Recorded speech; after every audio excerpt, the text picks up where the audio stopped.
This is The Shit Take. Join me, Stellaby, and my co-host Arrow for the win as we cover everything from entertainment to current events. We hope to normalize the differing of opinions and keep an open attitude toward anyone who would like to share theirs. If you enjoy this content, make sure to like and subscribe. Now let's stoke some flames.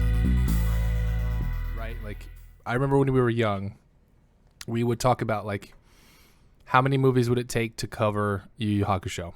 How many, like, where would it end? Where would each movie begin and end? And so it being brought to Netflix as a live action series, sure, it gives it a lot more room there to actually deliver the message. The problem is not delivering the message. The problem to me is, in my opinion, if you've watched a lot of Netflix series, when it comes to something like this, the best I've seen when it comes to CGI is Sweet Home. Mm-hmm. Sweet Home was very well done with CGI. That is a Korean webtoon as well.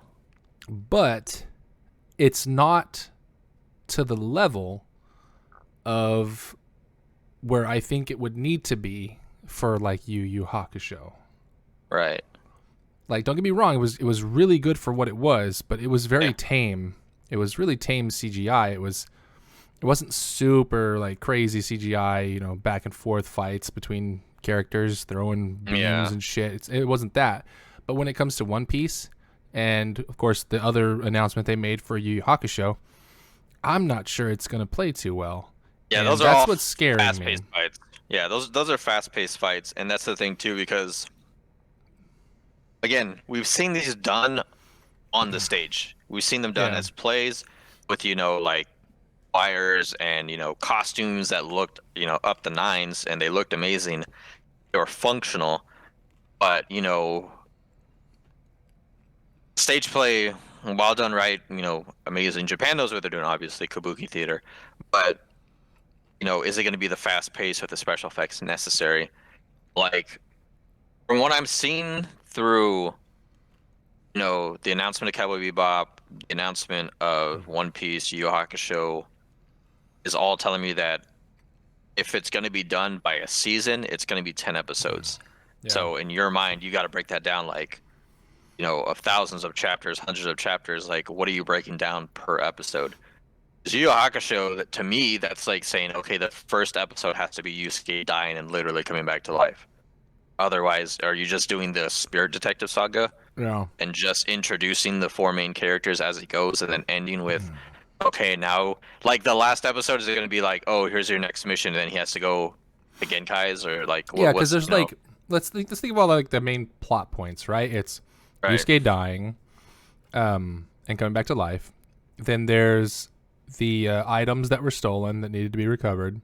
The three treasures, exactly, the three treasures. And then of course there was the three kings not the three kings, the Saint Beasts after that. Then it was fucking Tarukane's castle. Yeah. And then immediately following that, the first Tagoro fight. Yeah, the first Tagoro fight. So that would probably be the same as Tarukane's castle. Immediately following that, you'd have the Dark Tournament, or at least the build-up. Are you really going to get through the entire Dark Tournament in one episode? Yeah, no. Are you really? Like, is that what you're telling me? Because to me, Dark Tournament's going to take 5 episodes. And see, right? that's the funny thing, too, because, in the manga and the anime, Team Yomeshi gets screwed by having to fight more fights. So it wasn't like, oh, we can just skip over this. It's like, no, dude, like, literally plot, they got screwed over. They were trying to get them knocked out, so they made them fight more fights than the other teams. So you could easily be like, oh, this is what happened to the other teams, but, like, you have to show them fight those people. Literally everything was part of the plot. Yeah, and in Dark Tournament alone, there's like 7 or 8 different very important, like, key plot points. Of course, those being like the opening fight sequence where they're already trying to be, they're already trying to unfairly get them, killed before the tournament even begins. On the boat, yeah. There's the mass fighter. Realizing that Hiei has become something completely different. Whenever he fights against Zero, there you go. There's the whole fight where the doctors are the doctor girl is preventing them. No, I'm talking about the other one that's preventing them from actually fighting. Then there's the Ichigaki that's like super important for character development. Yeah, it shows more of Kuwabara's abilities too. And in between all that, you have this Genkai and Toguro moment that's building up, and there's so much. I can't see this series lasting beyond the Dark Tournament. Yeah, no. That's how I personally feel. Is if anything, at the very least, it's going to end probably as the Dark Tournament ends, and then potentially season 2 from there. I don't know how they could like expand all the way into Saint Beasts and have the Saint Beasts be like the final of this series. You know what I mean? I guess I could see it, but it's so much like ground because it's gonna be if it is, I can agree with you on that point. But if it is, my concession is that it's gonna be terribly paced, because in my mind, if this is multi-seasonal, fine, okay, 6 seems to be the magic number for Netflix. I think we can agree on that. Yeah. First season. I forgot Rando, by the way. Yeah, so that's why I said like the whole Genkai thing. Yeah, that could be the entirety of the first season. Like maybe the last 3 episodes are Saint Beasts. Season 2 would have to be the complete first part of the Dark Tournament. Season 3 would have to be the last of it. And if it goes to 4, this is where I think it would be kind of like maybe, because the chapter Black would be so hard to adapt just because of how dark that. It'd be a completely different change of pace. Yeah, like and anyone who's coming into it is not going to be expecting that. Like because you know we're already like super bogged down with like ultra unnecessary action, like cars flying through space and shit. Yeah. Sorry, we're gonna bring it up every single episode. But we're already bogged down with all that, and then of course, when something like this happens, and you're already expecting like blasts and shit like that, and then oh shit, now it's more like a detective case and. Which well, is you forget that's what the fucking show's about, but exactly, yeah. That's personally my favorite is Chapter Black, but it's a lot more psychological. Yeah. Yeah.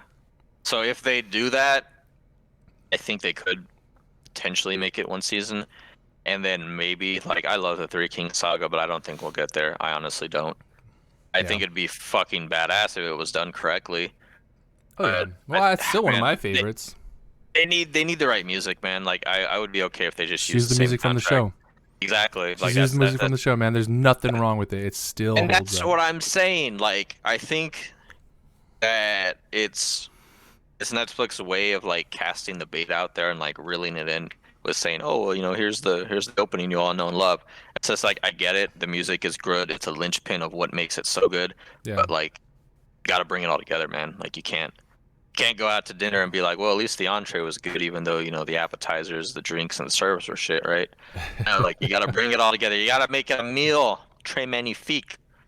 Yeah. But yeah, and casting, man. Look, and just like with Cowboy Bebop, just like with One Piece, just like with this YuYu Hakusho, December 2023, man, like 2 more years. Don't get me wrong, like this is one of the things I've been looking forward to more than anything in my life. Like I love Yu Yu Hakusho. It's my favorite anime. Here. It's amazing, and it's truly one of a kind. Like you're not going to find another anime that's really like it, except of course Hunter x Hunter, which is made by the same guy, so it doesn't count. I was gonna say, yeah, fancy that. But this is that show that like, I mean, for me even more so than Cowboy Bebop. Man, just get right. Holy grail. Just get right. And that's the beauty of it. Cast because Zac Efron as Yusuke, please. Yes, he's open, man. He's already working with Netflix with documentaries and shit. Just cast Zac Efron. Zach, if you're listening, take it. We need it. We love you, Zach. We love you. Just it's a great role. It's cool. I've read somewhere that you're an anime fan, so I mean maybe you've heard of Yu Yu Hakusho. So like, come on, dude, please. It'll be fantastic for you. It's done. He's like, there's so much depth to his character. Yeah. You're gonna tell me. You're gonna tell me, right? You're gonna tell me. If whoever's making this show, right? If Zac Efron comes on, and is like, yeah, I want to play Yusuke, they're gonna say no. Exactly. The fuck out of here. They're gonna take it so quick.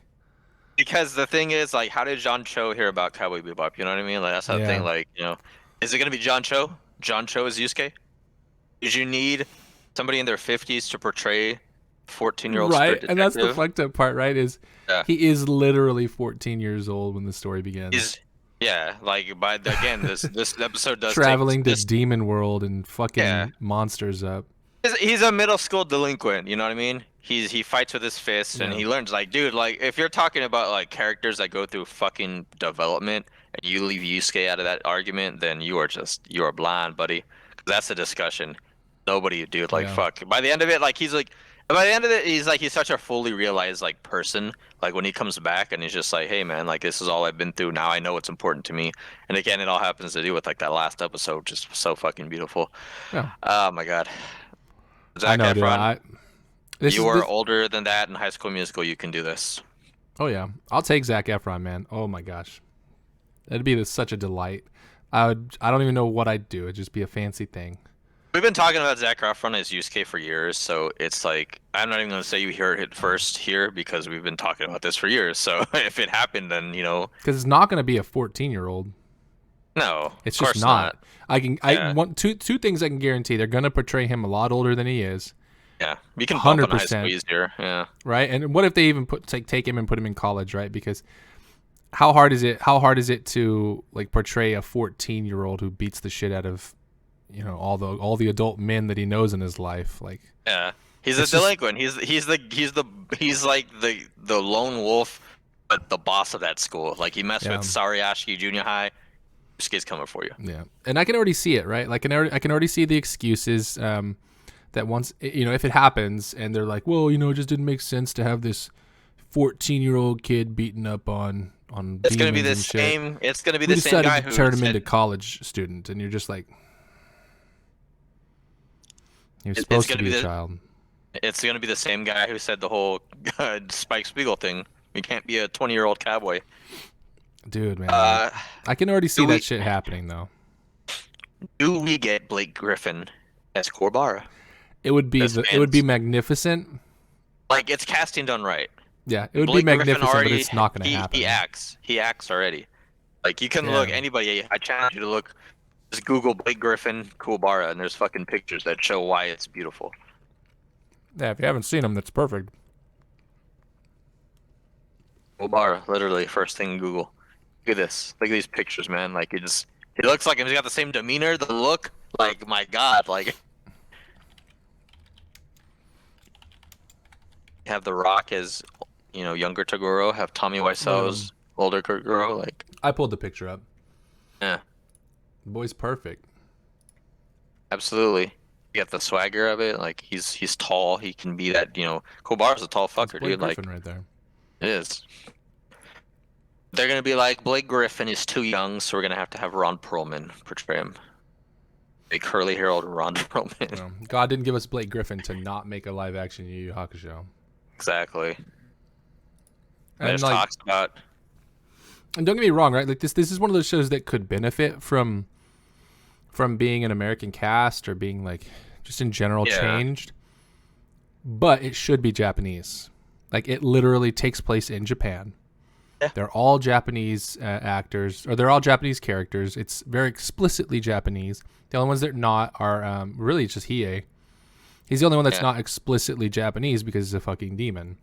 yeah. I mean, Even Kurama is in a I body would say of a Japanese the boy. argument, yeah, the argument could be made for him, but he's redhead, so like that's where you're gonna.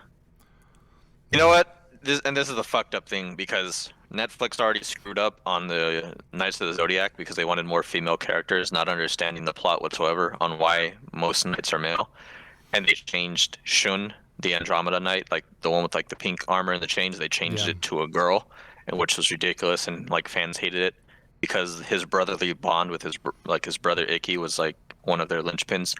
But no, they changed it, and I, in the worst of ways, can possibly foresee them trying to change Kurama's sex to a female Yeah, because it's the I can long see red that. hair, and it's oh my God, like Botan is a great character. Yukina's a pretty good character. Keiko, Keiko is always there. yeah, like Keiko literally is designed to be like the shonen staple of the girl. Like that's what Yeah. Ogashi wrote her as. And it's not to say that there isn't, because even freaking Kuwabara's sisters, like she has some crazy like character development. She has a pretty interesting subplot with Sakio. So like you don't need to change the sex on that. Like there's a really good and one of the strongest characters in the entire fucking series is a woman. So there's Oh no yeah, reason to say that there isn't. Like Mukuro is yeah. Mukuro could have easily killed everybody. Not So just like her, but don't. Shizuru too. Like, I mean, she's one of the Yeah, staples because she provides not just support but like balance. For exactly. Kurobara keeps it or started changing his entire personality towards the end. Yeah, yeah. Like they're all important characters. Sure, it's a mainly a male cast, but there's It's nothing wrong shonen. with that. Yeah, it's a shonen demographic. There's nothing wrong with that. Yeah, absolutely. There is If nothing you wrong see, with that. yeah, I mean, there's plenty of things that are female driven that people can't be like, whoa, if they only spliced it up with some men. Like, no, come on, dude. Like, it's okay to be the things, and that's the whole point, right? It's a shonen demographic. It's appealing to Yeah. men. There's this demographic that appeals to men. Like, that's just how it is, you know. So Like, the things that I'm gonna be looking for, right? Like the things that I hope, absolutely hope that they continue with are going to be get the age right. If you have mm, to find tall children or tall 14-year-olds, I mean, there is a shit ton of big ass kids. Like, come on, man. Like, when I was 14, I yeah, was 6'5". I I was was about to walking say around the like halls this. of school, fucking taller than any teacher. Like, they're out there. There's no reason for you to have to worry about age.